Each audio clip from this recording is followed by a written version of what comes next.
जीवन की रूपरेखा के बारे में। तुम सत्संग में क्यों आते हो? ये हमारा ये कार्यक्रम एक बार 10 मिनट के लिए सिर्फ आपको ज्ञान कराने के लिए है ये बातें। उसके बाद सत्संग की बात शुरू होगी। जैसे अभी भंडारे में आपने भोजन किया, ये भोजन है, प्रसाद है या खाना है, इसको तुम क्या संज्ञा देते हो? तुम भोजन कहोगे, प्रसाद कहोगे या खाना कहोगे? इसको बताओ, क्या कहते हो आप? प्रसाद कहोगे। अब यहाँ प्रसाद क्यों बना? तुम्हारे घर में तुम क्या कहते हो? घर में तो भोजन कहते हैं या खाना कहते हैं, खाना खा लो या भोजन कर लो, ये कहते हैं। यहाँ प्रसाद कैसे बना? इस प्रसाद बनने का अगर तुम पूरी तरह से पूरा विश्लेषण करके देखते हो तो प्रसाद का मतलब है इस प्रसाद में, इस भोजन में ऊर्जा भरी गई, यानी तुम्हारे विचार हैं वो साकारात्मक विचार हैं। तुम्हारे विचार ये हैं कि ये हमारे गुरु घर का लंगर है, गुरु घर का भोजन है। भोजन में भक्ति मिल जाए तो फिर वो प्रसाद बन जाता है। भोजन में भक्ति मिल जाए तो प्रसाद बन जाता है। इस भोजन में क्या मिला? भक्ति। भोजन जमा भक्ति तो बन गया प्रसाद। आप माताएं, बहनें और बेटियां अपने घर में जब भोजन पकाती है तो उस भोजन को प्रसाद कैसे बनाएं? इसका मतलब है कि जब आप घर में भोजन पकाती हैं तो भोजन पकाते वक्त भजन करते हुए अच्छी विचारधारा से अपने घर में भोजन पकाओ, ताकि आपका भोजन न रहकर वो प्रसाद बन जाए। अब ये बात आपको समझ तो आई होगी। इसलिए आज के बाद, यानी ये श्राद्धों का दिन है, श्राद्धों के दिन के बारे में थोड़ी देर में बताऊंगा श्राद्ध क्या है, लेकिन श्राद्धों के बीच में ये सत्संग है। इसलिए आपको कहा जा रहा है आज कि आपको घर में भोजन नहीं बल्कि प्रसाद ही पकाना है। और वो प्रसाद जो खाएगा फिर वो क्या होगा?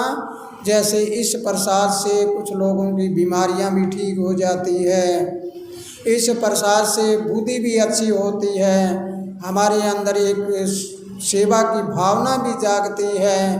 तो घर में अगर प्रसाद बन गया तो ऐसा ही घर में होगा। अब तुम यहाँ पर पानी पीते हो तो यहाँ वाले पानी को क्या मानते हो? पानी में अगर भक्ति मिल गई तो क्या हो जाएगा? वो अमृत बन जाएगा। तो आपने देखा है कि जैसे कहीं बिश्नोई समाज में एक पाल गिराते हैं। पाल का मतलब क्या होता है? उस पानी को अमृत बना देना, यानी उसमें मंत्र जाप करके अमृत बना देना। सिख धर्म में पानी को मंत्र जाप करके उसको अमृत बना देना, अमृत चिका कहते हैं उसको, इधर पाल कहते हैं। इस प्रकार पानी में भक्ति मिल गई तो पानी नहीं बल्कि अमृत हो गया। इसलिए प्यारे बच्चों इस बात को समझना है। अब हम चलें अगले चरण में। ये आश्रम है और वो भी तो आश्रम है, तुम्हारा घर भी आश्रम है। उसको हम क्या कहते हैं? गृहस्थ आश्रम। सबसे बड़ी भक्ति कौन सी होती है? गृहस्थ आश्रम की। और गृहस्थ आश्रम का मुखिया क्या करता है? मुखिया करता है उसको इधर उधर से धन कमाया और उसकी व्यवस्था करना। फिर घर के गृहस्थ आश्रम को चलाने वाला कौन होता है? घर को चलाने वाली होती है बहन बेटियां। वहाँ की जो रख रखाव करने वाली लक्ष्मी और महालक्ष्मी। लक्ष्मी होती है बहू और महालक्ष्मी होती है सास। सास बहू का जोड़ा अगर लक्ष्मी और महालक्ष्मी का हो जाए और घर में व्यवस्थाकार है जो मुखिया है उसका रूप आत्मा का बन जाए, सूर्य का बन जाए, तो घर कैसा होगा? वो घर भी तुम्हारा आश्रम बन जाएगा। यानी आश्रम और घर दोनों एक हो गए। प्रसाद यहाँ बना और प्रसाद घर में बना, दोनों एक हो गए। यहाँ वाला पानी तुमने प्रसाद माना तो घर में भी अगर भक्ति मिला देते हैं तो क्या हो गया? वो भी अमृत बन गया। इसके बाद चलते हैं हम कर्म पर। जब हम कोई कर्म करते हैं तो कर्म में भक्ति मिल गई। यहाँ तुमने क्या कर्म किया? यहाँ इस आश्रम में तुमने क्या कर्म किया? सबसे पहला कर्म ये किया कि अंदर श्रद्धा, आस्था और विश्वास जगाकर जो यहाँ पर लंगर भंडारा प्रसाद बना, उस प्रसाद की व्यवस्था के लिए तुमने उसका प्रबंध किया। जैसे एक घर में पिता खाने पीने का प्रबंध करता है, कमा कर लाता है, वो प्रबंध करता है। इस प्रकार इसका प्रबंध किसने किया? तुम सब ने किया। लेकिन इस आश्रम का मुखिया कौन है? अब मुखिया के रूप में मुझे परमात्मा ने भेजा। अगर मेरी नीयत ही अगर खराब होगी तो क्या होगा? आश्रम चलेगा? फिर तो नहीं चलेगा। और मेरे पीछे तुम्हारी नीयत ही अगर खराब हो जाए तो क्या होगा? इस प्रकार आश्रम नहीं चलेगा। अब हम मिलान करते हैं अपने घर का।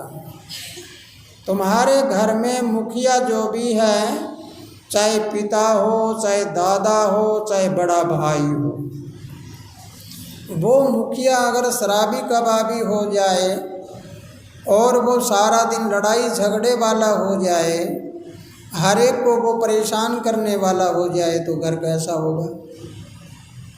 फिर घर में दूसरे बच्चे हैं और हैं, वो कोई धन कमा के लाते हैं या काम करते हैं, जैसा भी वो करते हैं, तो फिर उनके दिमाग में कैसी बातें होगी? फिर वो गृहस्थ आश्रम कैसा चलेगा? वो अच्छा नहीं चलेगा। जैसे ये आश्रम। आप प्यारे बच्चों, ये बात समझ आई होगी। अब तुमने कर्म किया, यहाँ अच्छा कर्म किया या बुरा किया? अच्छा किया।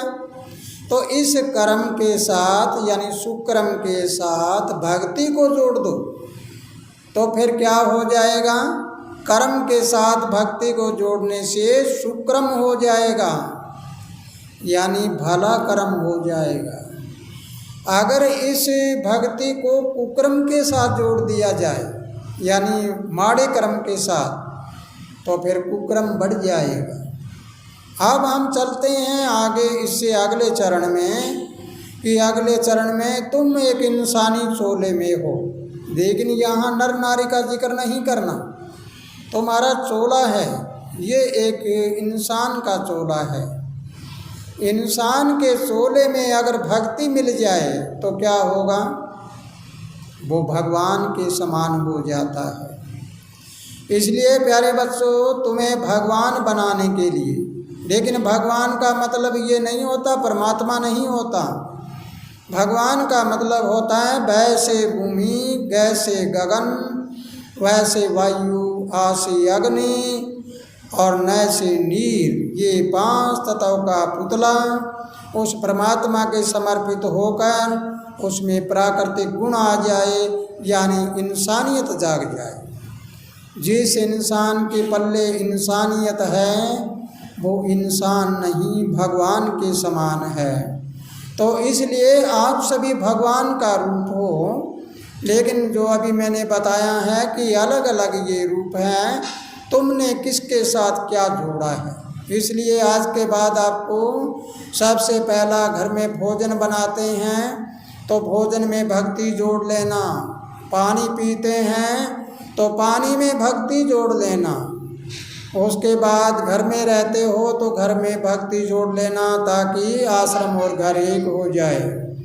कर्म के साथ तुम्हें क्या करना है, अच्छी विचारधारा जोड़ लेनी है ताकि सुक्रम हो जाए।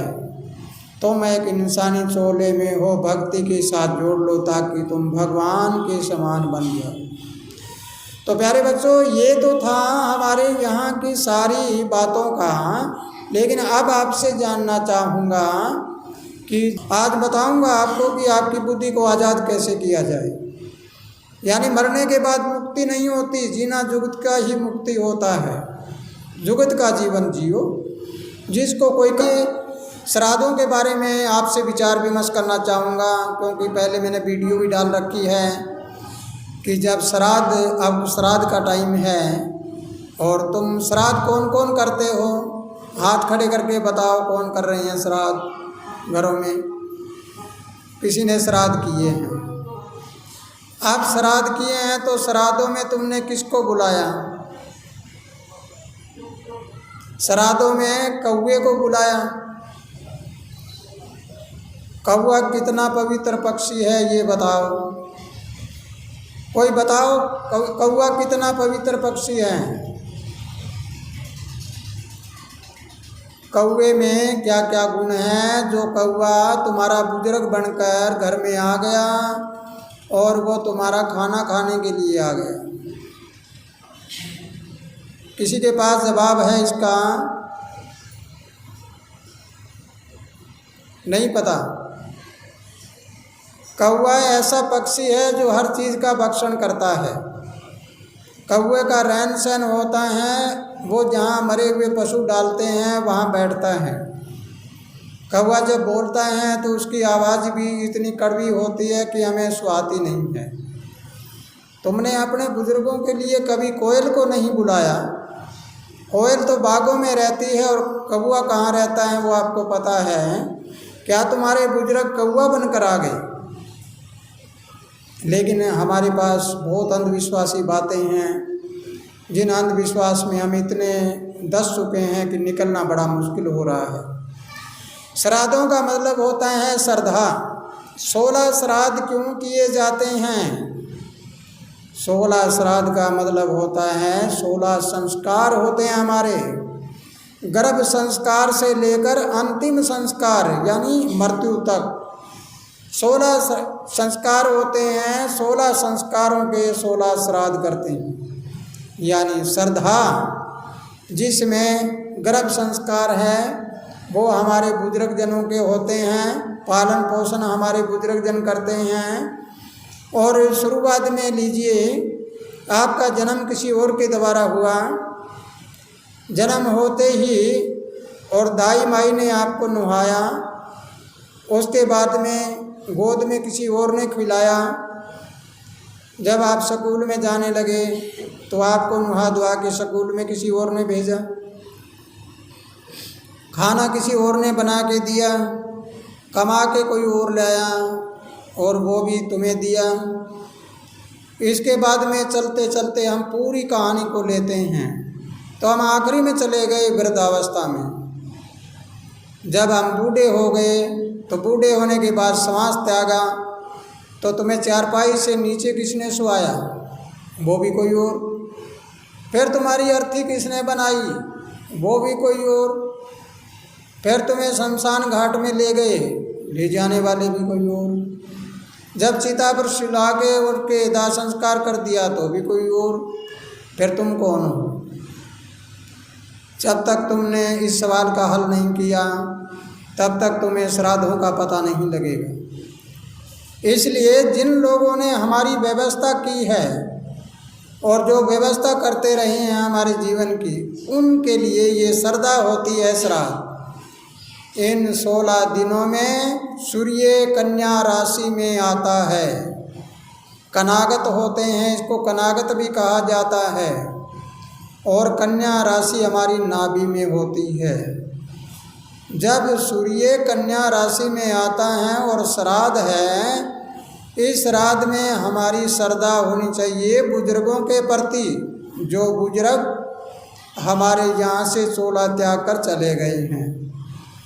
इन श्राद्धों में हमें पुण्य कर्म करना चाहिए। भूखे को खाना खिलाएं, प्यासे को पानी पिलाएं, जिसके पास कपड़ा नहीं है उसको कपड़ा दें, यानी जिस ज़रूरतमंद को कोई चीज़ें दें, वो श्राद्ध होगा। केवल चावल ऊपर रखकर कौवे बुलाने से श्राद्ध नहीं होता। इसलिए किसी के घर में कौवा नहीं आया तो हम बड़े चिंतित हो जाते हैं और कहते हैं हमारा बुजुर्ग आया नहीं, ये हमने कौवे के लिए रखा, कागुल रखी, ये लिया नहीं। इसका मतलब ये होता है कि तुम्हारा बुजुर्ग स्वर्ग में है, वो कौवे के पास नहीं आता, लेकिन तुम्हारी चिंता हो जाती कि वो आया नहीं। वो आया इसलिए नहीं कि तुमने कौवों को क्यों बुलाया, मैं तो हंस हूँ। जब हंस है वो तो हंस वर्ती में आएगा और कौवा कौवा वर्ती में आएगा। तो इसलिए प्यारे बच्चों, अगर ये बात मेरी समझ आई है आपको, तो हमें बहुत गहराई से समझकर श्राद्धों के विषय में जानना है। श्राद्ध करो, लेकिन श्राद्ध का मतलब समझो कौवे को बुलाने से नहीं, बल्कि हमें पुण्य कर्म करने से श्राद्ध मनाए जाएंगे। इस प्रकार श्राद्धों में अपने बुजुर्गों ने जो भी ज़मीन जायदाद घर बार दिया, उनमें से जो भी बांटते हो बांटो, कोई बात नहीं है। ये अच्छा है 16 दिन के लिए, तुम्हारे कर्ज उतरेंगे उनका, लेकिन कौवे को बुलाने से नहीं। तो इसलिए प्यारे बच्चों, अगर आपके मन में कोई प्रश्न है तो आप एक बार बोल सकते हैं, 1 मिनट का टाइम है आपको। फिर दोबारा सुनो एक बार। मन की 4 विचारधारा होती हैं। पहला विचार होता है सकारात्मक, यानी पॉजिटिव विचार। दूसरा होता है नकारात्मक विचार। तीसरा होता है मौके के विचार। जो मौके के विचार आपने देखा कि मौके पर बच्चे अगर शरारत करते थे तो मौके का विचार आया, भाई इनको एक तरफ बाहर बिठा दिया जाए, मौके के विचार है ये।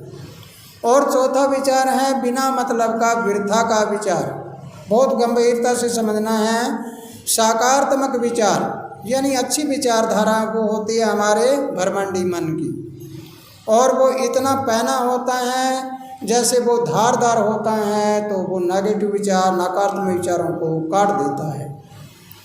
तो जिस इंसान के सकारात्मक विचार हैं वो आराम से बैठ के मेरी बात को बड़े गौर से सुनेगा, हर आदेश का पालन करेगा, और वो आदेश के पालन के साथ खुद ऊपर उठेगा और दूसरों को भी ऊपर उठाएगा। दूसरा होता है नकारात्मक, हर बात में ना ना ना ना, कोई बात हो नहीं, ये बात नहीं, ये नहीं, ये नहीं, वो नहीं, बस ऐसे करते रहना। वो नकारात्मक विचार है, वो पास में रहने वालों को भी खराब कर देता है। तीसरा विचार होता है मौके का विचार। मौके का कोई फैसला लेना हो तो उस मौके पर वही विचार आता है, उस विचार में वही काम करता है। और चौथा एक खतरनाक विचार होता है। प्यारी साध संगत जी, अगर तुम्हारे में ये विचार है तो इस विचार को बिल्कुल दरकिनार कर देना है, बाहर निकाल देना है, अंदर नहीं रहने देना। ये विचार होता है वृथा का विचार, बिना मतलब का विचार। घर में कोई भी आया है, ये क्यों आया, वो क्यों गया। कई बार तो बहन बेटियां हैं, किसी का फ़ोन उठाकर देखिए, तूने फ़ोन कहाँ किया था, वो फ़ोन तेरे पास किसका आया, तूने ये क्या किया, वो पैसे किसको दिए, किससे लिए, क्या हुआ क्या ना हुआ। इस प्रकार बिना मतलब के विचार ऐसे कर कर के हमारा दिमाग, बुद्धि बिल्कुल कमज़ोर हो जाती है। ऐसी विचारधारा वाले इंसान की बुद्धि बिल्कुल जीरो हो जाती है, वो बिल्कुल कंडम हो जाता है। और मौके के विचार वाला होता है, वो हमेशा मौके के विचार देखकर वो छोड़ देता है उसको। और नकारात्मक विचार वाला होता है, उसके घर में 24 घंटे लड़ाई झगड़ा बना रहता है, क्योंकि उसको कोई बात समझ नहीं आती है। और सकारात्मक विचार वाला होता है, वो हमेशा सतबुद्धि में रहेगा, खुद जियो और दूसरे को जीने दो। तो हमारे संस्कार फिर 2 तरह के हो जाते हैं। एक संस्कार विवेकी हो जाता है, हमें कोई विवेक लग गया, और एक संस्कार आज़ादी का होता है। जैसे बच्चे आज़ाद हैं, इनको ये पता नहीं है तुम क्या बोल रहे हो क्या नहीं बोल रहे हो, शरारत कर रहे हैं, भागते हैं, कुछ भी करते हैं, आज़ादी है इनकी। इसी प्रकार तुम्हारे अंदर विचारधारा आज़ादी की होनी चाहिए। तुम एक विवेक होता है, विवेकानंद बन जाता है, स्वतंत्र होते हैं और स्वतंत्रता आनंद बन जाते हैं। तुम्हें स्वतंत्र आनंद बन जाना है और विवेकानंद बन जाना है, लेकिन वो आनंद नहीं बनना लड़ाई झगड़े वाला, सकारात्मक वाला। नकारात्मक वाला बन गए तो फिर सारा कुछ उल्टा हो जाएगा। तो इसलिए प्यारे ज्ञानी पुरुषों, प्यारे बच्चों, अब आपको एक छोटा सा उदाहरण और बताऊंगा कि तुम्हारी बुद्धि कमज़ोर कैसे हुई और तेज कैसे होना है, इसके बारे में ज़रा सुनो। खुद को पहचान ले फंद सारे कट जा, खुद को पहचान ले आत्मा का ज्ञान होगा नंग न्यारे छंट जा, आत्मा का ज्ञान होगी छंट जा, रंग न्यारे छंट जा, रंग न्यारे छंट जा।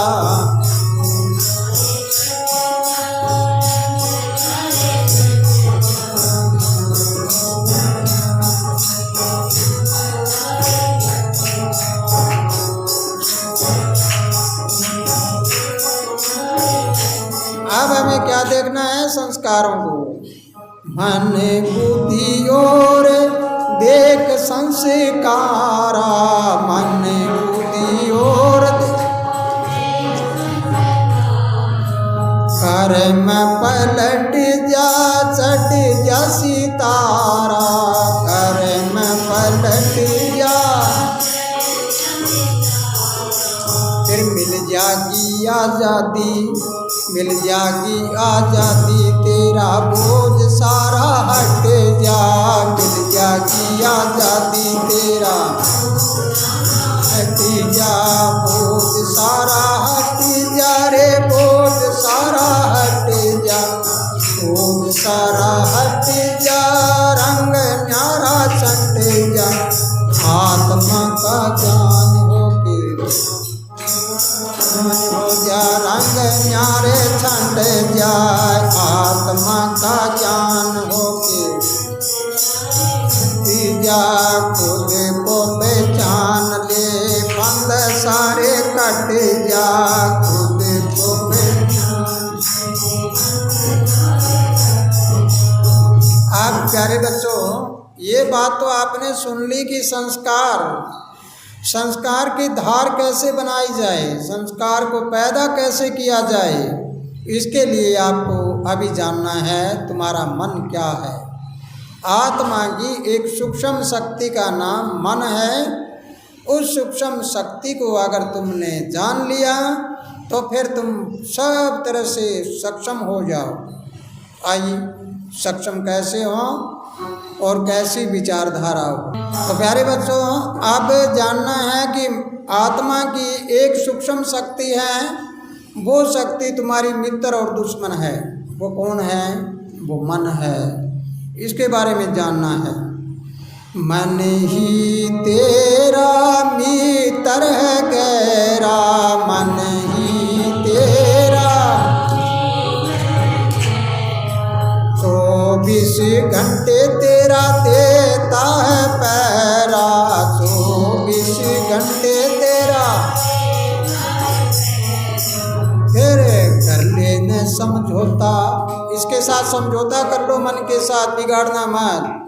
कर ले समझौता, इससे कर्म तेरे बंट जा, कर ले समझौता, इससे बंट जा।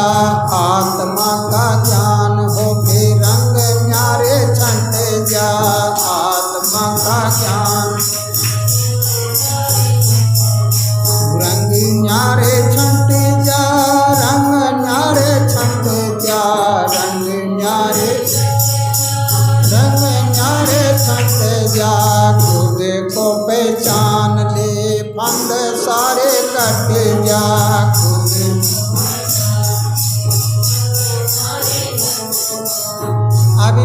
बच्चों बड़े गौर से सुनना, मन ही तुम्हारा मित्र है और मन ही तुम्हारा दुश्मन है। अगर तुम इस मन के बारे में कहोगे, संत महात्माओं ने कहा मन लोभी, मन लालची, मन चंचल, मन चोर, मन के कहे मत चालना, ये पल पल में है वो। लेकिन वो मन नहीं, ये नीचे वाला मन बैठे हैं। अभी मैं ये कर लूँ, अभी ये कर लूँ, अभी ये होना, ये वो होना, ये चंचल है, इसके कहने में मत चलना। ये जैसे ज्वार भाटा आता है समुद्र में, कभी लहरें ऊंची ऊंची जाती है, कभी नीची आती है, इस प्रकार तुम्हारा मन है, ये भी एक समुद्र की तरह उछाल खाता है। अगर तुम इस ऊपर वाले मन में चले जाते हो तो फिर ये तुम्हारा मित्र ही मित्र बना देगा, सब जगह मित्रता बना देगा, और नीचे वाले में रहेगा तो हर एक के साथ दुश्मनी खड़ी हो जाए। इस बात की जांच करके देखना, ये मेरे ऊपर पहले मैंने लागू किया था। मैंने हमेशा सकारात्मक विचार अपनाए और अपने मन को कहा नहीं, अरे ये तेरे मित्र हैं सब। कोई भी मुझे बुरा बोलता है, कहता हूँ, उन्होंने कहा कि मुझे बहुत अच्छा लगता है, कोई बुराई करता है मेरे बड़े प्रचार करता है, ऐसे करते करते सारे मेरे तो मित्र ही निकले। इसका मतलब शत्रुता तो मेरे अंदर थी, बाहर नहीं थी। बाहर वाले कोई कुछ भी मुझे कहते रहे, वो कहने तो कहता रहे, लेकिन मेरे अंदर वाला मित्र था, उसने सबको मेरे मित्र बना दिया। इस प्रकार तुम भी इस नीचे वाले मन के कहने पे मत चलना, ये दुश्मनी खड़ी कर देगा। तुम ऊपर वाले के कहने में चलना, सब जगह मित्रता हो जाएगी, तुम्हारा दुश्मन कोई नहीं दुनिया में। सीधे खड़े बाजार में रहो आराम से, कोई टोकने वाला नहीं कि तू कहाँ खड़ा है, क्या है, सब नमस्कार करेंगे आपसे। ऐसी विचारधारा तुम्हारे में आ जाए तो फिर तुम्हारे घर में सकारात्मक विचार आ जाए। लेकिन तुम यूँ कहोगे कि ये मन टिकता तो नहीं है, अब टिकने की विधि बताता हूँ आपको। तुम 4-5 लकड़ ले लेना, सूखे लकड़, और एक कुल्हाड़ी ले लेना। एक कुल्हाड़ी से उस लकड़ को काटना शुरू कर देना। पहले लकड़ को छोटे छोटे टुकड़े करने में कितना टाइम लगता है आपको, वो देखना, और तुम उतने ही जोश से दूसरे लकड़ को काटना, उसमें कितना समय लगेगा। उसी जोश से तीसरी लकड़ को काटना, कितना समय लगेगा। समय में अंतर मिलेगा आपको। समय में अंतर क्यों मिलेगा कि पहली बार कुल्हाड़ी के बड़ी धार लगी हुई थी, और जो ही लकड़ को काटते गए तो वो धार है, वो धार समाप्त होती गई। जब कुल्हाड़ी के धार नहीं है तो तुम लकड़ के मारते रहो, वो कटेगा कैसे। इस प्रकार तुम मेहनत कर रहे हो, तुम मेहनत तो कर रहे हो, भाग रहे हो दिन रात, लेकिन तुम्हारे दिमाग में यहाँ पर पैनी धार नहीं है, इसलिए नकारात्मक विचार कट नहीं रहे। इसलिए धार कैसे लगाएं, बुद्धि वाली कुल्हाड़ी के धार कैसे लगाएं हम, कैसे लगे धार? धार लगेगी सकारात्मक विचारों की। जब हमारे अंदर उल्टे विचार आ जाते हैं तो तुरंत इधर ध्यान करके और अच्छे विचारों को पूरी तरह से अंदर भर लो, ताकि वो धारदार कुल्हाड़ी बन जाए। कितना बड़ा लकड़ आ जाए, यानी 2 घंटे में चीज़ कटने वाला है वो 1 घंटे में कट जाएगा। धार नहीं होगी तो सारा दिन तपते रहोगे, खपते रहोगे, कुछ नहीं बनेगा। इस प्रकार नकारात्मक विचार वाले जन्म से लेके मृत्यु तक दुख पा के मर जाते हैं, उनके पल्ले कुछ नहीं रहता। हाय हाय करते आते हैं और हाय हाय करते चले जाते हैं। तो बच्चों, तुम्हें क्या करना चाहिए? तुम्हें अच्छे विचारों से अपनी बुद्धि की, अपने मन की धार बना लेनी चाहिए। तो धारदार हो जाएगी तो फिर आपके संस्कार अच्छे हो जाएंगे। जरा आगे चलिए। मन और शुद्ध हो गया तो बुद्धि शुद्ध हो जाएगी, तो क्या होगा? बुद्धि तेरी शुद्ध हो जाएगी, बुद्धि तेरी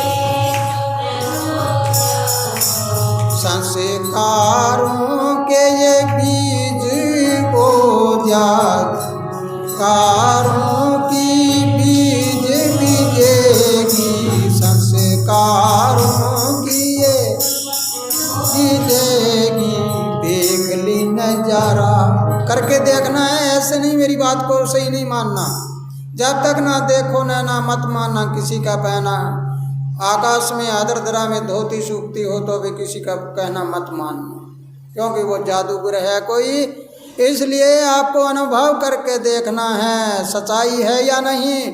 अगर मेरी बात में सच्चाई नहीं आती है तो कांटा मार देना। देख ले नजारा, देख ले नजारा, बुद्धि सत तेरा डट जा। देख ले नजारा, बुद्धि सत पर डट जा, बुद्धि सत पर डट जा, सत पर डट जा। आत्मा का ज्ञान हो जा, रंग न्यारे छट जा। आत्मा का ज्ञान हो खुद को पहचान ले, फंद सारे कट जा। पहचान ले। प्यारे बच्चों, आज बीमारियां यहाँ छोड़कर जाना है, टोटा भी यहाँ छोड़कर जाना है। अगर बीमारी और टोटा यहाँ पर छोड़ के चले गए तो तुम साथ क्या लेकर जाओगे? साथ लेकर जाओगे शांति, सद्भावना, आस्था, अच्छे विचार और सब तरह से घर में मंगल में होने वाली लाइट लेकर जाओ। अगर ये बात आपको समझ आती है तो आप ज़्यादा से ज़्यादा, अगर नज़दीक रहना चाहते हो तो ज़्यादा से ज़्यादा आप इन बातों के ऊपर चलकर देखना। थोड़ी देर में आपसे छोटा सा एक प्रश्न करूँगा इसकी समाप्ति के बाद में, उसके बाद देखना तुम्हारे रंग कितने ऊंचे हो जाएंगे। आप जरा चलिए, मेरे बारे में जानना चाहो। मैं एक हलकारे के रूप में हूँ, प्रभु ने मुझे हलकारे के रूप में भेजा है। लेकिन कोई गुरु किसी को गुरु बनाता है, वो गुरु गद्दी पे बिठा देता है। आप सभी को शायद ज्ञान होगा, किसी को नहीं है तो बता देना चाहूँगा कि मेरा संसार में कोई देहधारी गुरु नहीं है और न ही मैंने कोई पुराने इतिहास किताबें पढ़ी है। सिर्फ जो देने वाला, ज्ञान देने वाला है वो ये ब्रह्मांड का ज्ञाता, ब्रह्मांड को चलाने वाला, ब्रह्मांड का जो रखवाला, वही आवाज़ आकर मुझे बताती है कि आप इनको ये बातें बताएं। तो इसलिए जब कोई देहधारी गुरु नहीं, पुरानी किताबें नहीं, कोई घर छोड़कर बाहर गया नहीं, गांव छोड़कर बाहर नहीं गया, जहाँ हूँ वैसा का वैसा हूँ, यहाँ जन्मा और यही मेरा अंत समय होगा, तो आप सोचिए और विचार करिए कि मुझे परमात्मा ने किस रूप में भेजा। हलकारे के रूप में। मैं आपको चेतावनी देने के लिए, चेता कराने के लिए, आपको आवाज़ देने के लिए, आपके जीवन सुधारने के लिए आया। तो इसलिए अब हलकार की बात को सुनना। हमारे आनंद आया बन हलकारा,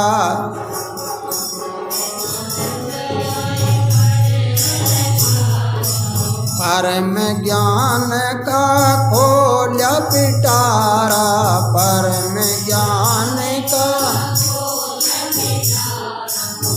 फिर सदलपुर में आके देख, सदलपुर में आके देख, क्या तेरा घट जा।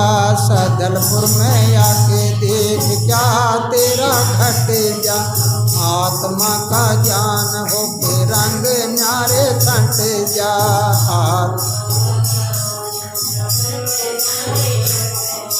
रंग न्यारे छंट जा, रंग न्यारे छंट जा। छंट जा, फंद सारे कट जा। खुद को पहचान ले, पहचान ले, रंग न्यारे छंट जा।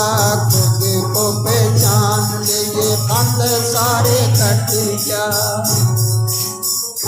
तो प्यारे बच्चों, अगर फंद सारे काटने हैं तो आपको क्या करना चाहिए? सिर्फ अपने विचारों को धारदार बना लीजिए, सकारात्मक विचारों, और ये धार इतनी पैनी बना लीजिए कि उल्टे विचार आते हैं उनको तुरंत काट दें। फिर देखना, न घर में बीमारी रहेगी, न घर में टोटा रहेगा। सबके घर में अच्छी गाड़ियाँ, कोठियाँ और अच्छी विचारधारा, और घर घर सत्संग होने भी शुरू हो जाएं। अगर ये विचारधारा आप में आ जाती है तो फिर रंग देखना। एक